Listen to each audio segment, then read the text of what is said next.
2, numéro 51. L'effort et la grâce, par Kim Nataraja. Dans l'Évangile de Thomas, Jésus nous guide et nous invite à comprendre l'enseignement de ses paroles, mais en même temps, il fait clairement reposer sur nos épaules la responsabilité de notre salut. Il est intéressant de noter que la recherche de la bonne interprétation de ces paroles ressemble à la lecture profonde et attentive des Écritures recommandée par Origène. D'après lui, ce mode de lecture mène à la prière contemplative et en est nourri.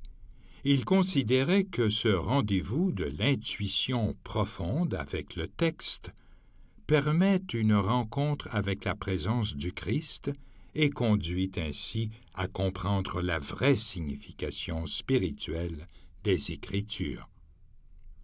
Nous découvrons qui nous sommes vraiment et la vérité qui en découle en associant nos efforts, notre démarche personnelle et notre responsabilité personnelle avec la grâce inhérente à la personne de Jésus et à ses paroles.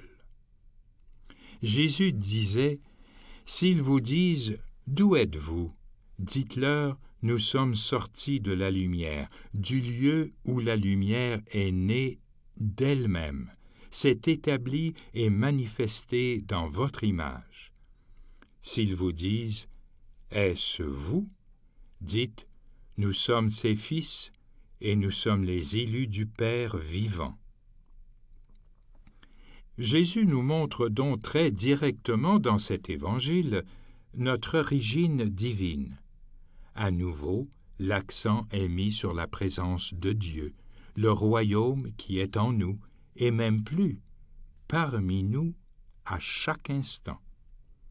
Jésus disait, si vos guides vous disent « Voyez, le royaume est au ciel », alors les oiseaux du ciel vous précéderont. S'ils vous disent « Il est dans la mer », alors les poissons vous précéderont. Mais le royaume est au-dedans de vous, et il est au-dehors de vous.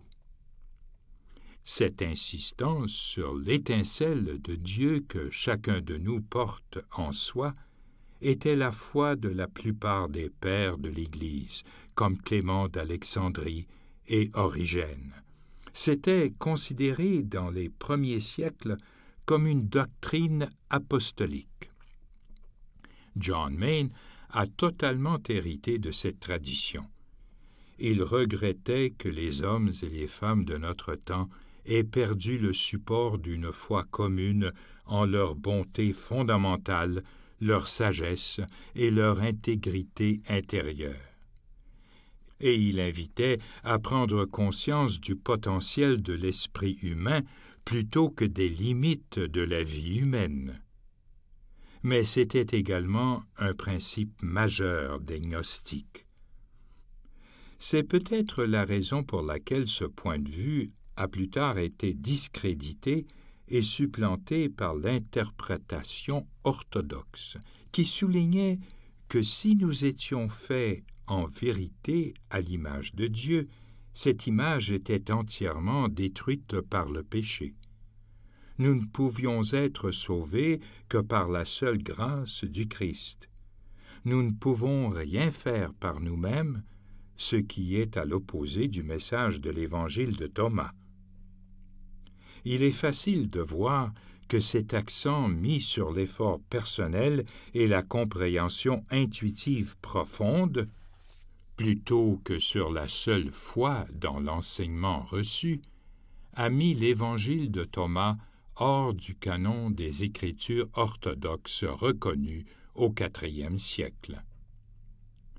John Main associait à la foi dans son enseignement l'importance de la foi et de la compréhension intuitive, de la prière ordinaire et de la prière silencieuse pure.